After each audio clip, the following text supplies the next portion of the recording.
बाजार पर अब वापस लौटते हैं। सर, बाजार वैसे तो 10वें दिन लगातार लाल निशान में ही दिखाई दे रहा है, लेकिन सुबह जब खुला था रिकवरी आई, उसके बाद रेंज में ही है और इनफैक्ट बैंक निफ्टी देखिए 180 अंकों पर इस वक्त कारोबार कर रहा है। तो आज की क्लोजिंग जो है उसमें आप कौन से लेवल आज आप वॉच करेंगे? पूजा जी सीधे क्लोजिंग के लेवल गजब, क्योंकि इतने दिन से आप भी हाईलाइट कर रहे थे कि क्लोजिंग इंपॉर्टेंट होनी चाहिए। कड़क कड़क सवाल।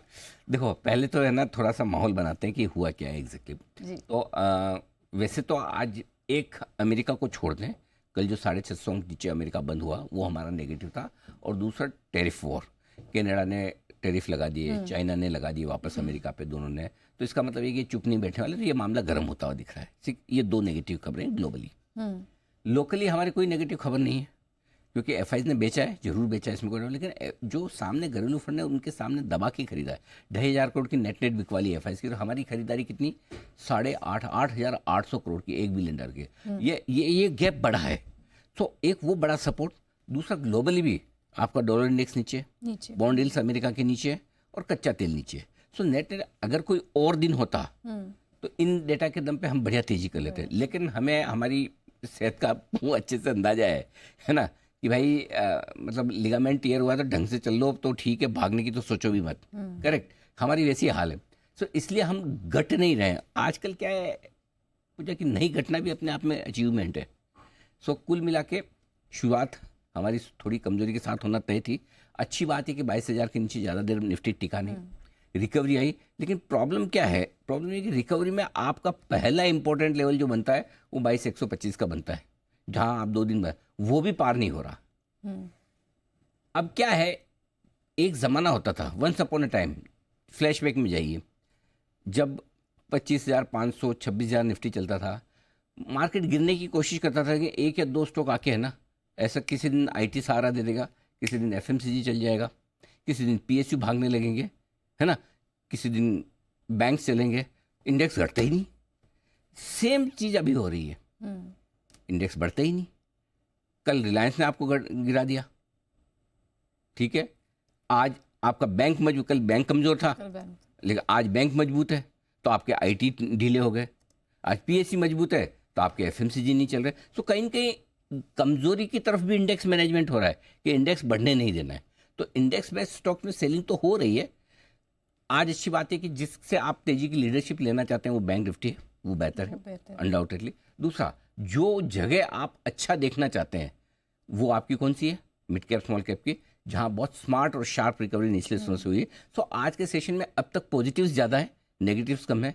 क्या चाहिए? क्लोजिंग की आपने बात की, कुछ नहीं, 24,125 कम से कम उतनी क्लोजिंग करा दो हरे निशान में, और 24,260 के ऊपर हो तो और भी बढ़िया, जो कि ख्वाब दिखता है। 24,125 मिनिमम चाहिए, उसके नीचे बंद हो रहे तो खराब ही है ना भाई।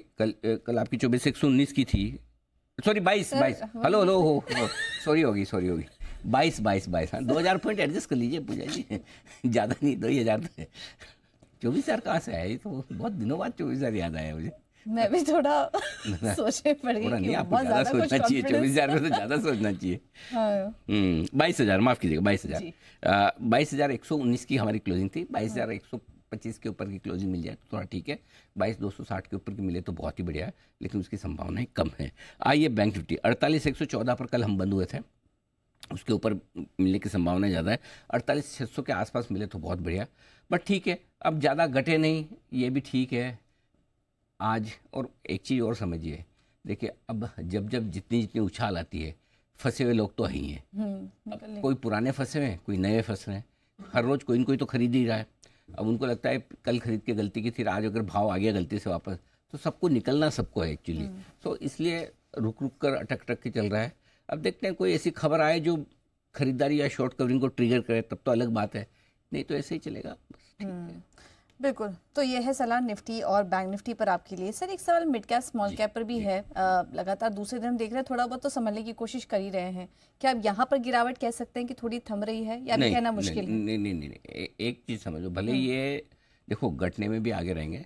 आपका 27% स्मॉल कैप इंडेक्स गिरा हुआ है, 23% मिड कैप इंडेक्स गिरा हुआ है, निफ्टी 14% ही घटा है, बैंक निफ्टी 12% ही घटा है अपने टॉप से जी, ठीक है। तो निफ्टी के मुकाबले में स्मॉल कैप डबल गिरा हुआ, बैंक निफ्टी के मुकाबले में मिड कैप डबल गिरा हुआ है जी। बराबर है। तो ये रिकवरी में भी ये तेज रिकवरी होगी जब भी होगी, लेकिन आपको अटकना फंसना नहीं है अभी। आप म्यूचुअल फंड में कोई इन्वेस्ट कर रहे हैं तब तो एक अलग बात है। ये क्या है, ये शुरुआत में जो भी ऐसी इस रिकवरी आएगी, थोड़ी ऊपर में बिकवाली भी आएगी ऐसा। आप सिर्फ ये फोकस करिए कि लार्ज कैप स्टेबल हो गए, क्या लेना है तो इस वक्त लार्ज कैप लेना है, सेफ्टी वहाँ ज़्यादा है। आपको डिसाइड ये करना है कि मुझे ज़्यादा पैसे कमाने हैं या ज़्यादा रिस्क लेकर, या कम पैसे कमाने कम रिस्क लेकर।